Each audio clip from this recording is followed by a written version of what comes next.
কিভাবে বুঝবেন বলুন তো কেউ আপনাকে ব্যবহার করছে, কেউ আপনাকে ইউজ করছে?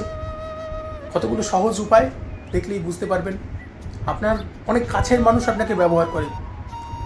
রাস্তা দিয়ে যাচ্ছেন, আরে কেমন আছিস, ভালো আছিস তো, অনেকদিন পর তোকে দেখে ভালো লাগলো, তুই যা ভালো মনের মানুষ আছে, এক কাজ কর না, আমি বাজারে যাচ্ছিলাম, হঠাৎ করে শরীরটা একটু খারাপ লাগছে, একটু বাজারটা করে এনে দিবি। আগে দিন, কিন্তু আপনি একদিন বলুন, আরে আপনি বাজার যাচ্ছেন, আমার জন্য একটু জিনিস এনে দেবেন?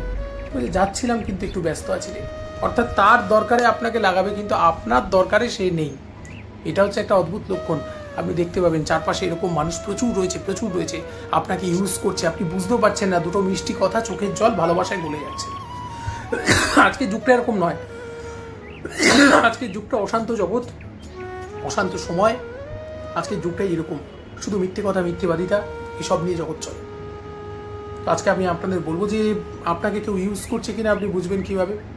আপনি বুঝবেন, প্রথম হচ্ছে তার বিপক্ষে চলে যান, ইগোতে একটু আঘাত দিন। হঠাৎ করে গিয়ে বলুন, আমি আপনার নামে একটা কথা শুনলাম, আপনি নাকি খারাপ কাজটা করেছেন, ইচ্ছা করে মিথ্যে বলুন, দেখুন তার রিয়াক্ট কী হয়। হয়তো রাগটা আপনার উপরেই পুষিয়ে দেবে, অথবা আপনার সঙ্গে কাল থেকে কথা বলছে না। অথবা আরেকটা পরীক্ষা করে দেখুন, আপনি হঠাৎ করে তার সঙ্গে যোগাযোগ বন্ধ করে দিন 2-3 দিন, তারপর দেখুন আপনার খোঁজ খবর নিচ্ছে কিনা। যারা স্বার্থে ব্যবহার করে তারা কিন্তু ওই আপনার খোঁজ করবে না, কারণ তাদের সঙ্গে আপনার কোনো মায়ার বন্ধন নেই, আপনার প্রতি ভালোবাসা যাদের নেই তারা খোঁজ করবে না। আর যার সঙ্গে আপনার ভালোবাসা আছে সে দেখবেন আপনাকে ঠিক খোঁজ করবে, যে কোথায় গেল, ফোন করছে না বা যোগাযোগ রাখছে না, এরকম। এইগুলো হচ্ছে ব্যাপার।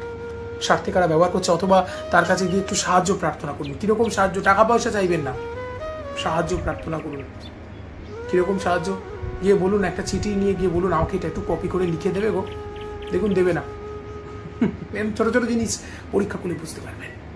চোখ কান খোলা রাখতে হবে। ইউজ করছে আপনাকে, দুটো মিষ্টি কথা, চোখের জল দেখে ভুলে যাবেন না। কেউ মিষ্টি কথা বললেই আপনার আপনজন নয়, তার স্বার্থ সিদ্ধি করে নিচ্ছে। এই ব্যবসাদারেরা দেখবেন, যারা ব্যবসা করে, মধুর ব্যবহার। আমাকে সেদিন একজন বাজারে গিয়ে এমন সুন্দর ব্যবহার করলো, বললো আম নিয়ে যান, আম কিনে নিয়ে এসে দেখছি সব কটা আম পচা, তার এই ব্যবহারে ভুলে গেছি। তা এইরকম করবেন না, সাবধানে থাকুন। পরবর্তী পর্বে দেখা হচ্ছে, সঙ্গে থাকুন।